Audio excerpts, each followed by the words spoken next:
In today's show, young shoulders carrying a big responsibility. And the premiership feeling, there's nothing like it. To be able to sing that song all together with that cup in the middle was such an incredible moment.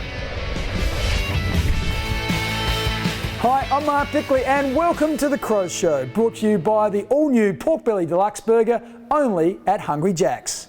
Also joining us, Belinda Sloane, who finds out what it's like for a player to experience the ultimate frustration. Injuries are part and parcel of football, but when they keep you out of the game for a whole year, that's enough to test the resilience of even the most dedicated players. Shortly, we'll find out how Matt Crouch managed to cope. Thanks, Belinda. Well, on either side of the players' race here at Adelaide Oval are the names of all the players, men and women, who have ever worn the Crows jumper. Among the men, there are some outstanding key defenders who have contributed to the club's success.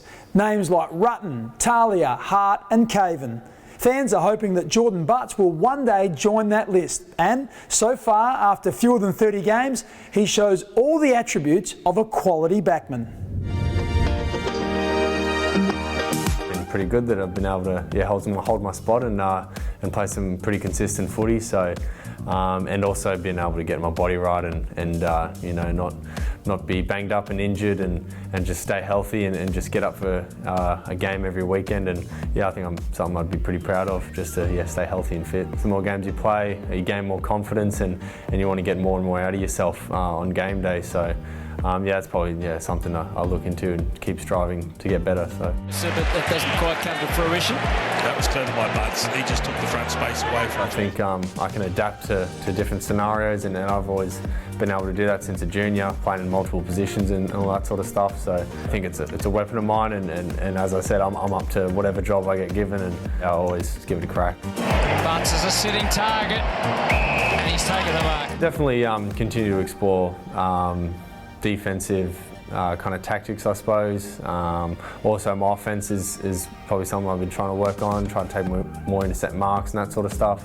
And also my leadership as well, being the last line defender, just to help the defenders set up on the ground and also just help out the mids and that sort of stuff. And there's always room for improvement and that sort of stuff on game day.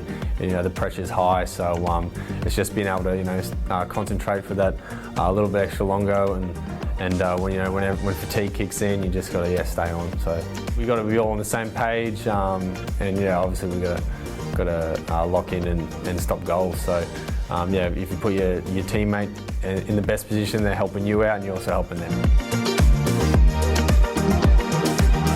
Well, 3 premierships in 6 years. What an extraordinary record for our AFLW team. And success last Saturday capped off a brilliant season, which enhanced the reputations of great club veterans and blooded some promising young talent for the future.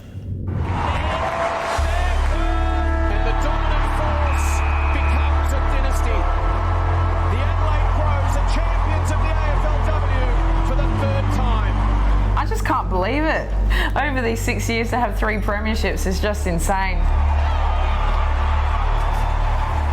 Well, they don't come around that often, and they're a lot of hard work, and you know the sacrifices that we all make. We have been fortunate enough that she's won 3, I've won 2, and to be a part of this football club and its journey in the AFLW, it makes it so much better, and you want to savour every moment of it. You want to really enjoy this time that we have together, because like Doc says, once next season starts and pre-season starts, it's a new team.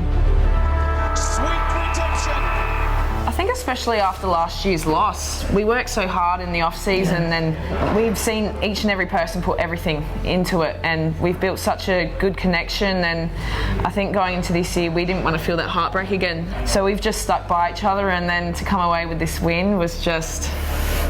I just can't believe it still. And the winner is Anne Hatchard. I never would have thought that I'd ever be playing in a grand final and being bogged. So I guess it was just insane, and I think just the teammates getting around me for it, that it was just, one of the best moments. There was a moment in the game where we were defending for 10 minutes straight, I think it was, and it was in that last quarter. And then when we finally got it out to EJ's highway, and then DP running on and kicking that goal, I saw the crowd jump up. Ponce can take the grab. She wants to move it quickly. Thought she was too far out to score. Takes a bounce goalward. Can she seal it? Just about. I just knew that was giving us that bit of a buffer.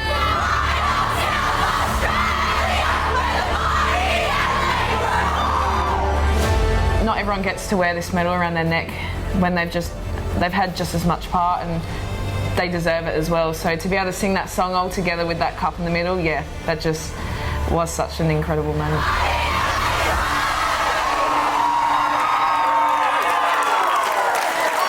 Next season, of course, the rollout of the AFLW competition will be complete, with the addition of teams from Essendon, Hawthorn, Port Adelaide and Sydney. Stay with us. Later in the show, a probing question for Matthew Nicks. And after the break, Belinda Sloane catches up with Matt Crouch.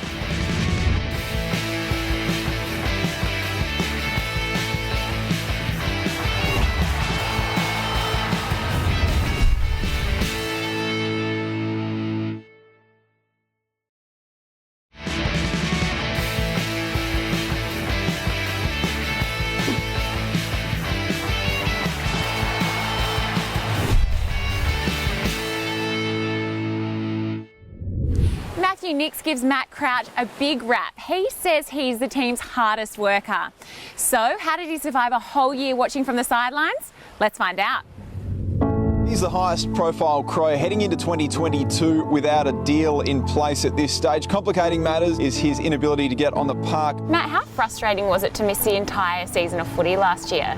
Yeah, it was extremely frustrating. I think for the first time in my career, it was an injury that ruled me out for the whole season, so it had its challenges. I think there was some times last year where you sort of get in the rut of negativity a little bit with injury, which is part of being a professional athlete. So, but I try to stay positive and loving this year. Crouch, Crows fans thrilled to have him back. Being back this year and playing footy, you have a new appreciation of being out there again and being involved with the team, which I've loved. Crouch and Schonberg collaborating effectively. How did it feel to play your first game of AFL in over 12 months in round one this year? Yeah, I'm normally not nervous before games, but that one I was pretty nervous before, and to run out to an Adelaide Oval where the crowd was buzzing, it's been awesome to have fans back at the footy, and it's really felt like the COVID days are sort of over, so fingers crossed they are, and it was good to have a crowd there, so yeah, really loved it. Crouch flicks the handball out, Schonberg's had plenty of it. How's the body feeling now? Yeah, the body's feeling really good. It's obviously last year was some challenges with it, but now it's I'm feeling healthy and virtually 100% right. So I built into pre-season and had a good pre-season. Now loving being back out there and no complaints to the body. The Crows play in your hometown of Ballarat next week. You looking forward to that one? Yeah, absolutely. I've had a lot of friends already hit me up for some tickets already. So yeah, it'd be good to get back to Ballarat and play in front of some friends, and hopefully we can have a good win against the Bulldogs. So yeah, really exciting. I hope the weather holds off, because Ballarat traditionally can be pretty cold. So I hope the rain holds off and we can have a good game.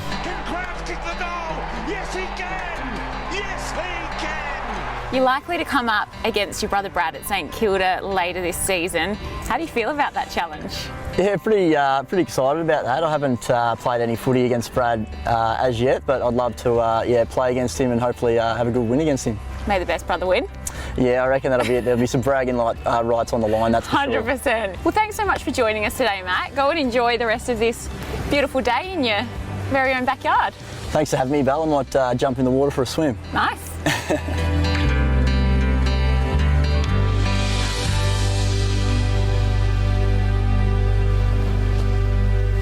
Thanks, Belinda. There are some highlights in a game that stay with you for a long time. Let's call them Whopper moments. And this season, thanks to Hungry Jacks, players have been recalling their favourite Crows memories. And when Tom Duday sat down with Kieran Strawn, they didn't have to go back very far. All right, time for another Whopper moment, joined by one of my favourites, Kieran Strawn. Strachan, how are you, mate? Good, Tom, how are you? I'm very excited, mate. You've got a good one, I've heard. There's been some talk around the club that this might be the best one yet. Take us away, mate. Whopper moment, hit me. I don't know about that, but I think round one last year against the Cats, not many had us to win it, and young Rowie just got drafted to the club mature age. It's his moment, kicked the goal. Jimmy Rowe from the pocket, what a chance he's got here. He's going nuts already. Oh, look at that, he's bursting. One, his celebration, the way he went charging, but probably more so his dad's. I think it went something like, good boy. Needed that one early. Good boy! Oh, he needed an early one. Good boy, look at him go. I love footy. Look at him get around the little man. Yeah, I think we heard it plenty after that. There was almost tears coming along for Papa Rowe, wasn't there? His old man, and you could hear it. He was getting a bit watery. You could hear the bottom lip was quivering a bit. Yeah, no, I think he was on top of the world. I'm not sure how it looked up in the box, but certainly heard about it. Yeah. Now we had Rowie pegged as a big celebrator. He was loved by the group when he first come in. And did you expect that level of celebration? Did you expect more? I thought he'd be a little bit more mellow, but I was out there, and there's a bit of competition now. Rash's celebrations are a bit out there, so I think Rowie's actually got to lift his game a little bit this year. No, that's a ripper, mate. Thank you for joining us. That was one of the best ones yet, I reckon. Rowie deserved a bit of a pump up. Yeah, too good. Thanks, Jack. Ta. Every time you attend an Adelaide Crows home game, you could score a free Whopper from Hungry Jack's. Simply download the Hungry Jack's app for your chance to win. Football is full of buzzwords and catchphrases. Shortly, we'll find out the strategy behind one well-used term.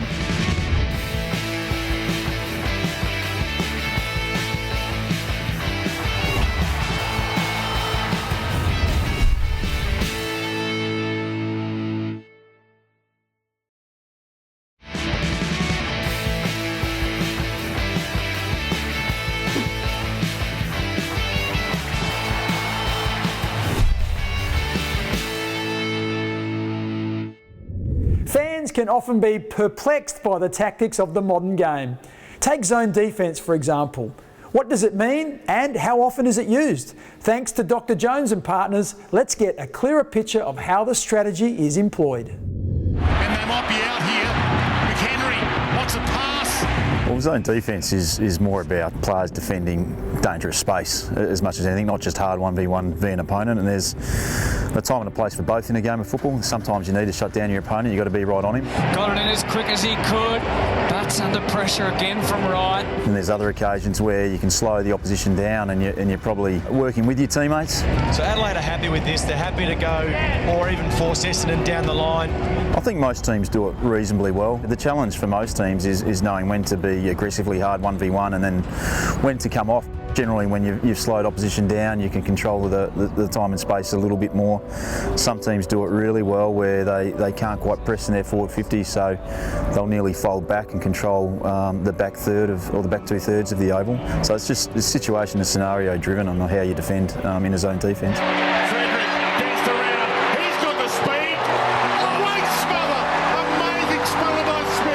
We're a little bit slow on the uptake in terms of AFL football when you look at soccer, hockey, basketball, the way that they do defend. The difference with us, of course, is that if someone gets a mark, you can't touch them, where in those other games you're at them, you can pressure them. But I guess it probably started more from the basic 3-4-5 zone when teams were kicking in, and I'm not sure, I think it could have been Robert Walls who first went with that.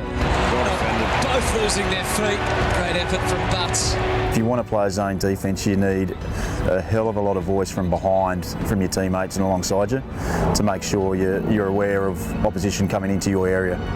Another AFL first for the Crows this year, with the club now having its own radio show. So make sure you tune in to Sauce and Tomo on Triple M every Sunday morning at 9. This year, the Adelaide Crows are asking you to silence the siren.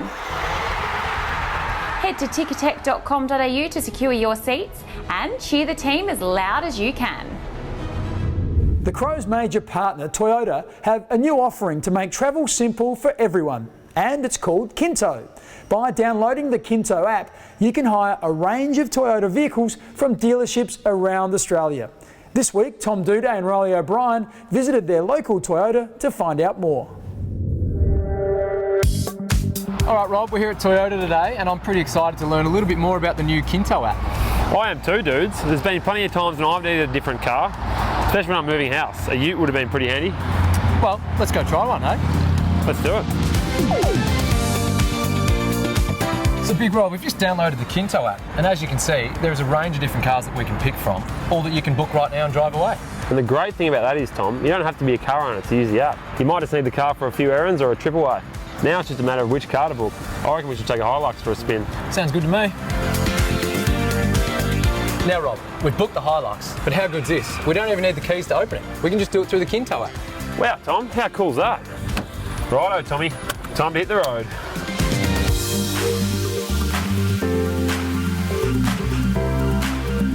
Sounds like a fantastic new offering by Toyota. If you'd like to book a Toyota vehicle, download the Kinto app via the App Store or Google Play and sign up today. For more information, visit toyota.com.au/Kinto. Now, history has a habit of repeating itself. A former Crow will be hoping that's true. Find out more after the break.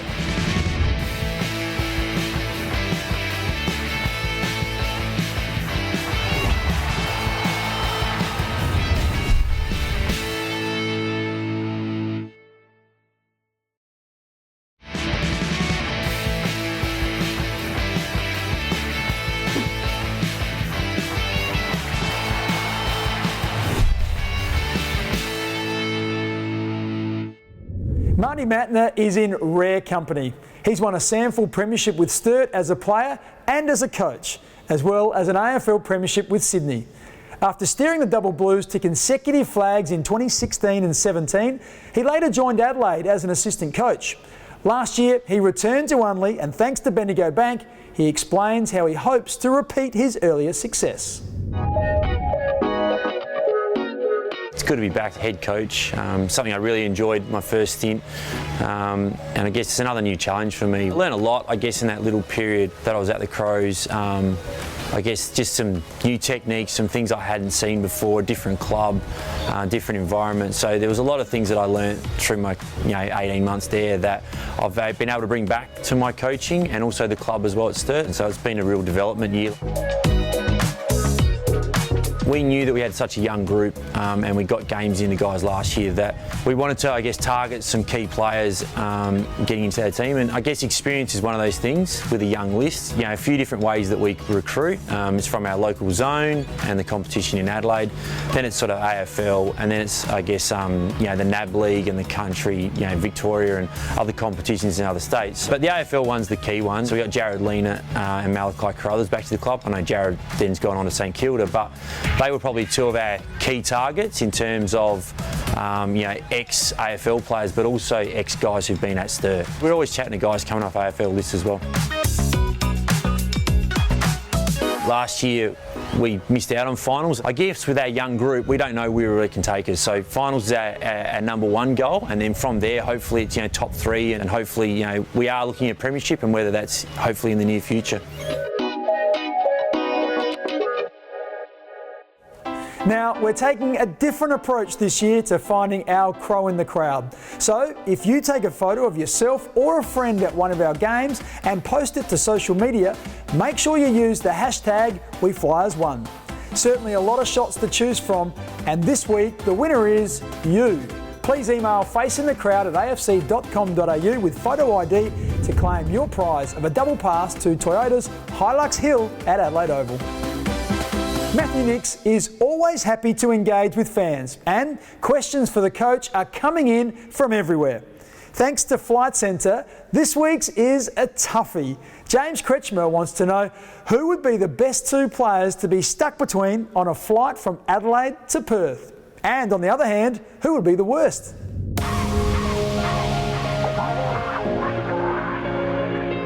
Hi James, probably the best question thus far. Not sure it has much to do with footy, but I'd say probably the worst blokes to be stuck between on a flight would be Tex and Riley O'Brien. And we're talking purely size. I don't think there'd be a lot of room in seat B.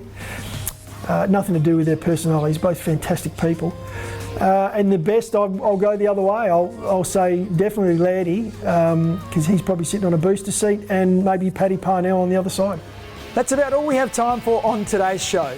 Make sure you keep an eye on @TheCrows on Twitter for all the latest news, and check out the club's social media accounts on Facebook, Twitter and Instagram. Thanks for your company, and together with Belinda Sloane, I look forward to joining you again next Saturday at 3 o'clock on 7. Bye for now. This program was proudly brought to you by the new Pork Belly Deluxe Burger, only at Hungry Jack's.